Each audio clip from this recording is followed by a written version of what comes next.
Welcome to the Next Level Human podcast. As a human, you have a job to do.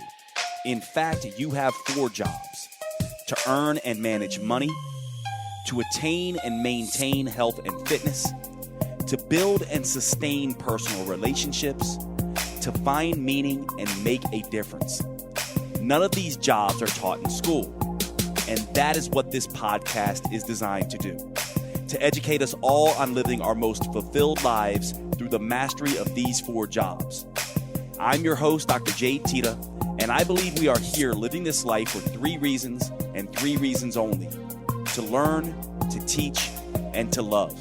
In this podcast, I will be learning, teaching, and loving right along with you. I'm grateful to have your company.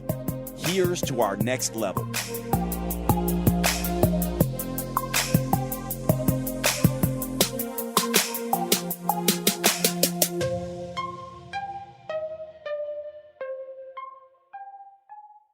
What's going on, everybody? Welcome to the show today. Today we're going to be talking about a topic that gets people confused, and it really comes from a statement that I often use that people tend to say, "Hey, Jade, what exactly do you mean by that statement?" And so I'll walk you through the statement, and then we'll begin this discussion. The statement normally goes like this. It goes, look, there are 2 things required for sustained fat loss: a calorie deficit and hormonal metabolic balance. Now, most people immediately get what we mean by a calorie deficit, right? You need to basically take in less energy than you use. Most people have no idea what is meant by hormonal metabolic balance, and admittedly, it's a vague term, a non-scientific term. It's my approach or my attempt at creating a statement that sort of sums up this hormonal biofeedback situation, or how hormones sort of function in the body. In other words, what I'm trying to say is we need calorie deficits and hormone balance, but hormonal / metabolic, because it's not just all about hormones. So if we dig deeper into this sort of statement, the calorie part takes care of itself, of course. But then the hormonal metabolic balance, how do we measure balance? And this gets into this concept of metabolism as thermostat, or metabolism as stress barometer, rather than metabolism as chemistry set, or metabolism as calculator. In other words, the chemistry set model of the metabolism just says it's all about hormones. The calculator model says it's all about calories. The sort of stress barometer or thermostat model is my attempt to basically merge these 2, the chemistry set model and the calculator model, plus everything else. Now, of course, whenever you're dealing with a complex thing like metabolism, you really should never try to use a metaphor to simplify it, because invariably that metaphor will fall short. And of course, the thermostat model and the stress barometer model are also models that are going to fall short. They don't do everything or explain everything about the metabolism. I just think it's far more accurate to discuss something that has this ability to measure sort of stress on the system and give feedback, right? So it's sort of this thermostat stress barometer nature. Now, how do we measure that? And this brings me to this idea that I have become famous for, kind of in a very silly way, because one of the things that I did sort of early on, actually not early on, it took me a while to get here, but I used to talk very much in depth, and I see a lot of coaches and doctors and people still do this, where they'll talk in depth about various hormones, insulin and glucagon and cortisol and epinephrine and all the incretins like, GLP and GIP and CCK and ghrelin and, of course, leptin, sort of what a lot of people consider the master sort of hormone that sort of gives us feedback about how much body fat we have on our body. And then, of course, we have adipokines, these sort of signaling molecules that the fat cells release. So fat is an endocrine organ. And myokines, which are these signaling molecules that the muscle cells release. So muscle we now know is an endocrine organ, and we know that these same sort of endocrine functions, these sort of myokines, cytokines, etc., are also being used by the immune system. And so when we really start looking at this wide array of signaling that goes on in the body, we start to see that there's not much difference, right? Some of the same compounds like IL-6 are being used by the immune system, by the fat cells, and by the muscle to communicate with the brain, let's say. And so we needed a way, in my mind, I needed a way to start to simplify this, because otherwise, who cares about all the different names for all these different compounds and all the different things that they're doing? All we really want to know is there a way subjectively that we can measure these things? Because another sort of troubling aspect of doing this work has to do with the fact that even when you run labs, you really don't get a whole lot out of that. And I know that's shocking for a lot of you who aren't in this field, who are sort of the lay public, who think that labs are going to tell you everything. But think about it, right? The metabolism is changeable, adaptable. It's adjusting and changing constantly, right? It's just what it does. And so this idea that a lab, which takes a snapshot in time of your blood or your breath or your urine or your gut function, is going to tell you everything you need to know about the metabolism is silly. And so what we need as practitioners who are trying to help people lose weight and maintain their health, or someone who's trying to do that themselves, is we need a way to gauge this hormonal metabolic balance without talking about all these hormones and without doing all these fancy tests. And so one of the ways that I have been describing how to do that for a while now is this idea of HEC and SHMEC. And so anyone who has followed my work has heard these terms. And this is the first time that I'm doing sort of a full-scale podcast or show on HEC and SHMEC, because it has become sort of famous and many, many people are using these terms now, which is really cool. And I love the idea of that. But let's talk a little bit about what they are for those of you who have not heard this concept yet. First of all, they are acronyms. And so HEC, H-E-C, stands for hunger, energy, and cravings. SHMEC, S-H-M-E-C, stands for sleep, hunger, mood, energy, and cravings. These are essentially biofeedback signals, and these biofeedback signals or sensations are directly related to all these hormones that we just mentioned, or I just mentioned. And so HEC and SHMEC are a way to subjectively try to understand hormonal metabolic balance. So yes, we have the calorie aspect. We know you're in a calorie deficit if you're losing weight, but how do we know if you're in hormonal/metabolic balance? How do we know if your hormones are balanced? How do we know if you're in too much stress or not? How do we know when it's time to change up the dietary regime because you are in too much of a stressful situation? Well, HEC and SHMEC guide you. Now, obviously, I would love to go, have an acronym that could explain all biofeedback in the body. But when I say HEC, hunger, energy, and cravings, and SHMEC, sleep, hunger, mood, energy, and cravings, I also mean, I use those terms as a catch-all phrase for all biofeedback in the body. So I might be saying HEC and SHMEC, but what I really mean is also things like exercise performance and exercise recovery.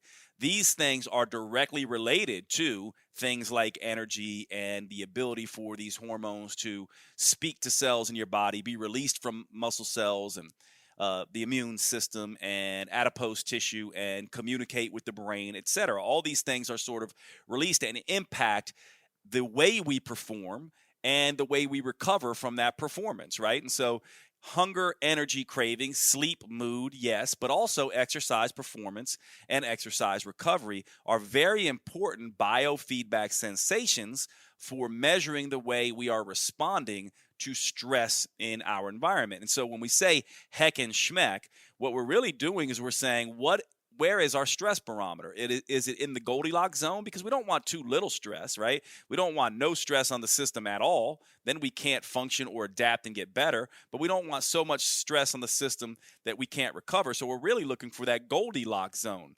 HEC and SHMEC being in check means that you are in that Goldilocks zone. Exercise performance and exercise recovery, if you're able to perform well and recover adequately, then you are probably in that Goldilocks zone. As soon as that stress barometer starts tipping into the red zone, HEC and SHMEC go out of check. Likewise, by the way, if you have no stress on your system at all, HEC and SHMEC and exercise performance and exercise recovery won't be in check either, because you're not doing anything with the system to keep it functioning. This is the idea, a body in motion sort of stays in motion. So it's this really interesting concept, right, that I oftentimes talk about. You could take a couch potato who's overeating and doing nothing, and their HEC and SHMEC will be out of check because their system is under stress, right? Likewise, you can have a dieter who's over-exercising and under-eating, who will also have HEC and SHMEC out of check because their system is under stress. And we need to be able to measure this. So hunger, energy, craving, sleep, mood, exercise performance,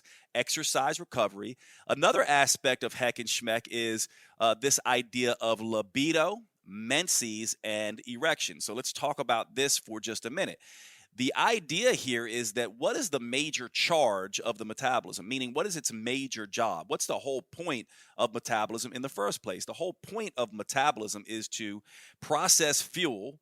Well, number one, help us sense and respond to the environment so that we can get food, digest and absorb that food, break it down into energy. But what's the whole point of all that? Well, the whole point of that is to reproduce and spread our genes on. And so obviously libido is a huge aspect of HEC and SHMEC. If your stress barometer is too much in the stressed out zone, then the metabolism needs to know and understand it's not a good idea to bring a baby into that sort of stressful environment because they won't survive. And so what will happen is that if we look at libido, if libido goes down, goes out of check, right? HEC goes out of check, libido being included in that, that tells you something. If erections begin to falter, that tells you something. If menstrual cycle begins to become irregular and sporadic, that tells you something about hormonal metabolic balance. That is HEC going out of check or SHMEC going out of check, because we're including these things in that phrasing. And so, yes, hunger, energy, craving, sleep, mood, exercise performance, exercise recovery, and then these reproductive sort of sensations, libido, menses, and erection. And then, of course, we have one of the huge hubs of biofeedback in the body, which is the digestive system. So gas, bloating, constipation, loose stools, diarrhea, discomfort, heartburn, halitosis, bad breath, all of these sort of things that go on with the gut. Remember, the gut is a major factor in metabolic regulation. There is a whole host of things going on at the gut. I oftentimes say that the center of the metabolism is the brain, right? So the brain is sort of the president, or, the sort of controller. Chief metabolic controller is in the brain, the hypothalamus.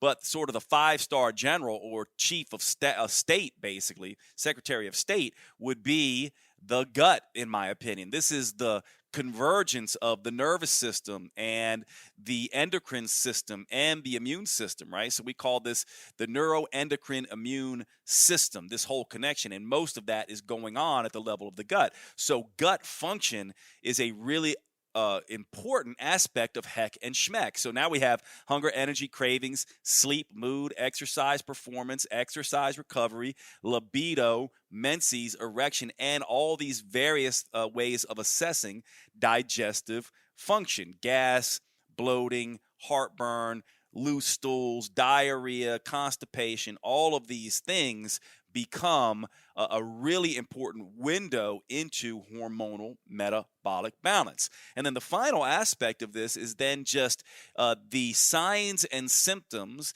that are unique to an individual. I mean, let's face it, some people get headaches and some people don't. Some people get skin rashes, some people don't. Some people are dealing with joint pain, some people don't. Some people have gout, some people have allergic rhinitis, some people get sore throats. We all have various sort of feedback mechanisms on our body. I have one really good friend who, whenever he eats any kind of grain-based food, he starts getting itchy. I have another friend that whenever he eats anything that has even a little bit of gluten, he breaks out in a rash, right? I have other friends where when they have pizza and some of these things, they wake up the next morning with lots of joint aches and pains. Another one of these is some people have, sort of bloating digestively, but also holding water. I'm one of these people too, given some of my thyroid issues, that I will hold water really easily when I eat certain things. So you'll see me some days and I look like my face, I can almost look like, if you're just looking at my face from one day to the next, I can look like I've gained 5 pounds or lost 5 pounds. And so there's all these signs and symptoms that are unique to the individual as well. So these are also part of HEC and SHMEC. And so what we need to be looking at is we need to be looking at all of these. Now, some of these sensations are really useful acutely. So, for example, hunger, energy, and cravings is a great tool to use subjectively to see what's going on hormonally in the system, whether it's in check or not, from sort of hour to hour and day to day. Now, obviously, sleep and mood are a little bit different. This is going to be sort of day to day to week to begin to assess these. Things like menses, this is going to be sort of week to week and month to month, right? And so, things like digestive function could be week to month to assess those things. And so you can begin looking at all of these in sort of different time frames. HEC and SHMEC, I oftentimes use HEC more often when I'm talking about hour to hour and a 24-hour sort of how was your HEC the previous day. I oftentimes use SHMEC when I'm talking about what's your SHMEC been over the course of the week. And most of the clients that have worked with me and the programs that I build over at Metabolic Living, that people get very, very familiar with HEC and SHMEC. It's always about, hey, what's my body composition doing?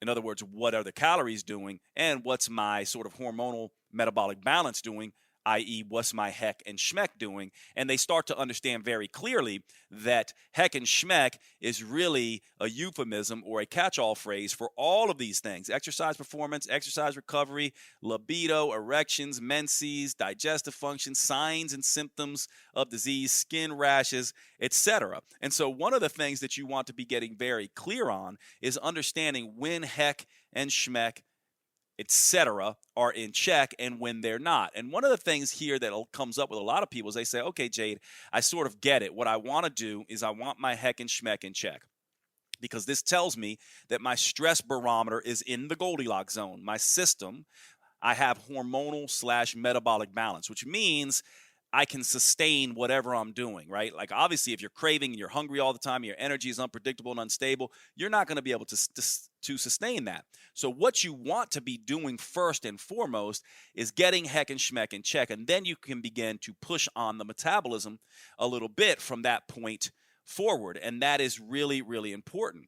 But you also want to understand that it's not just that, a lot of people ask, they'll say, well, Jay, does this mean I should never have hunger or I should never have cravings? No, what it means is, of course, you're going to have some of these sensations, but these sensations should be under control, and you should be aware of what things get them in control. So, for example, you should become aware over time, coaching yourself, or those of you who listen to this who are coaches, coaching your clients on, hey, listen, when you eat breakfast, does it keep HEC and SHMEC in check or not?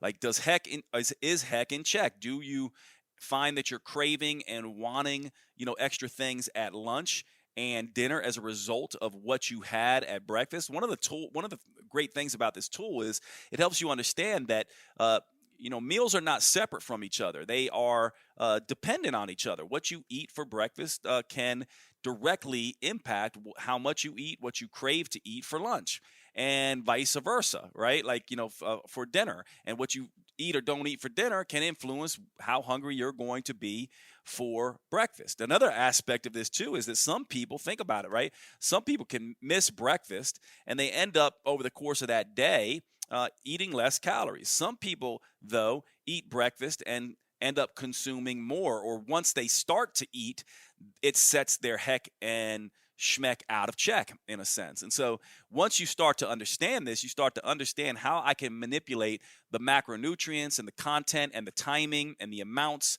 at my different meals and the frequency at which I'm eating. Also, once you start to understand sort of HEC and SHMEC, you get into this sort of situation where not only can you use it from, meal to meal, but you can begin to see sort of day to day what happens. What did I eat? Did it help me when I have carbohydrates, for example? Does it help me sleep better or worse? I mean, a lot of people start to understand that, oh, that's interesting. This idea of not having certain macronutrients at night or eating not close enough to bed actually makes me stay up and sort of not be able to sleep appropriately. All of these things are really, really interesting to know as you begin to troubleshoot why you're not getting results. And so it's a very, very powerful tool to begin to use without talking about all of these different things like, GLP and GIP and leptin and all of this kind of stuff. HEC and SHMEC are the hormonal sensations. When we're talking about HEC and SHMEC, we are talking about hormones, and we're talking about all biofeedback in the body. And when you add this subjective evaluation to your calorie counts and your ability to lose fat or not, as well as some of the sort of objective sort of measures of being able to tap into stress, things like HRV or heart rate recovery or, different phases of sleep. Like, I wear this Aura ring, and certain tech can help us get a little bit more objective with that stuff. It becomes powerful. So I view a lot of this tech, like the Aura ring or the Whoop device or Fitbit or some of these things, as just a window deeper into some of the hormonal aspects of metabolism, some of the more stress-based responses of metabolism, helping us assess sort of these metabolic processes better. So I'm going to stop here. I just wanted to do one full sort of episode on HEC and SHMEC so that people who are searching this and wanting to know where it's coming from as it gets more popular understand what we are essentially talking about here. The final thing that I'll say here is, how do we use it? Well, as you go through the day or your week, what you want to essentially say is two things, right? We will end just the way we started this podcast. Two things that you want. One, am I losing weight? More specifically, am I losing fat? Two, is my HEC, SHMEC, and all these biofeedback sensations in check? Are they under control? Do I feel good, right? If you have those two things, then you are on the right track. That's what you want to have. If you don't have those two things, the very first thing you want to do is first get HEC and SHMEC in check, and then start pushing on different macronutrient ratios and calorie counting and all of this kind of stuff.